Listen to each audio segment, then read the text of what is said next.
Kewajiban imam itu banyak. Salah satu di antara kewajiban imam yang pertama kali, imam itu yang memiliki iqamah. Yang kedua, imam itu kemudian dia berkewajiban untuk meluruskan shaf berjamaah, baik dengan ucapan ataupun tindakan. Makanya dari apa yang kita pelajari dari hadis Bara' bin Azib, kurang benar kalau ada seorang imam ketika dia melaksanakan sholat, dia mengingetin. Tapi ketika mengingatkan, dia tidak memperhatikan detail bagaimana kondisi jamaahnya ketika berdiri dalam shaf. Contoh yang saya sampaikan kan sering kan, ada tipe imam yang mana kalau tipe imamnya itu sholat, dia sudah menghadap ke kiblat, sembari dia ngomong, ayo diluruskan, dirapatkan, tapi dia nggak memperhatikan.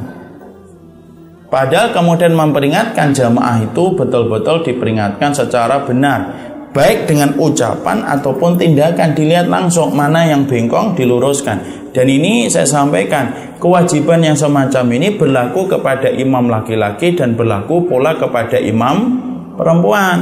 Jadi kalau ibu sholat berjamaah, kemudian ibu didaulat, didapuk menjadi imam dalam sholat, maka kemudian ibu memperhatikan sama, diperhatikan kanan kiri ibu. Kanan kiri ibu diperhatikan, shafnya itu benar.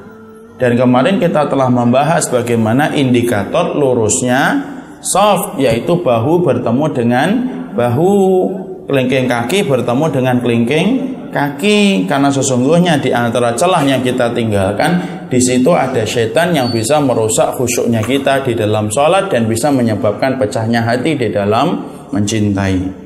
Makanya kemudian itu kewajiban yang harusnya dilakukan oleh seorang imam. Ya. Jadi imam berhak untuk ngatur, dan makmum ketika dia sudah mendaulat satu orang menjadi imam, ya harus dia ikutin. Makanya dia tidak boleh protes ketika diingetin, Pak lurusin, halah sudah.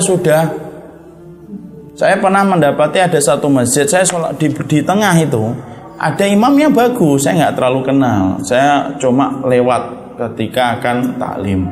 Kemudian imamnya ngatur, memang bagus beliau, mungkin beliau sudah paham ilmunya, diatur rapi gitu. Sampai diperhatikan yang tengah-tengah diperhatikan. Ada itu yang di tengah disuruh untuk lebih rapat lagi. Sudah Pak, sudah gitu.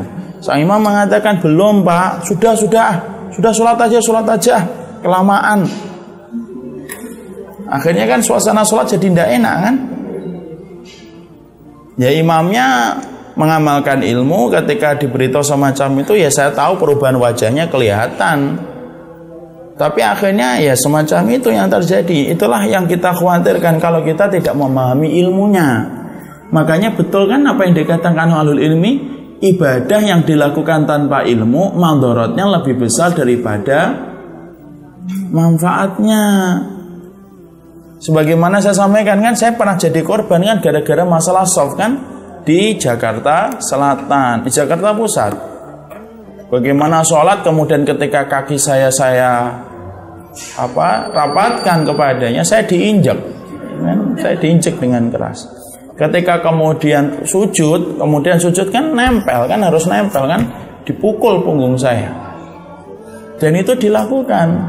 Dan ibu tidak percaya, yang melakukan itu bapak-bapak di atas umur 60 mungkin itu. Saya menyampaikan, ya Allah, kalau ini dibawa sampai mati, jadi mungkin dia mendapatkan ilmu yang tidak benar.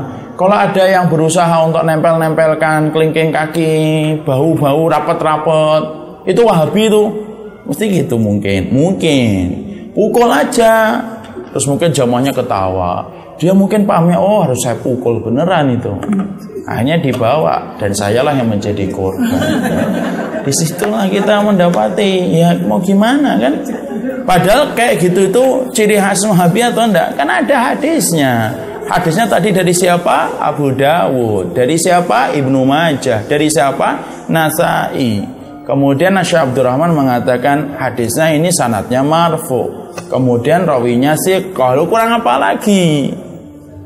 Tapi itulah kemudian dampaknya ketika kita mempelajari agama, kemudian tidak mempelajari ilmunya sebelum mempelajari ibadahnya, maka madharatnya itu lebih besar daripada manfaatnya.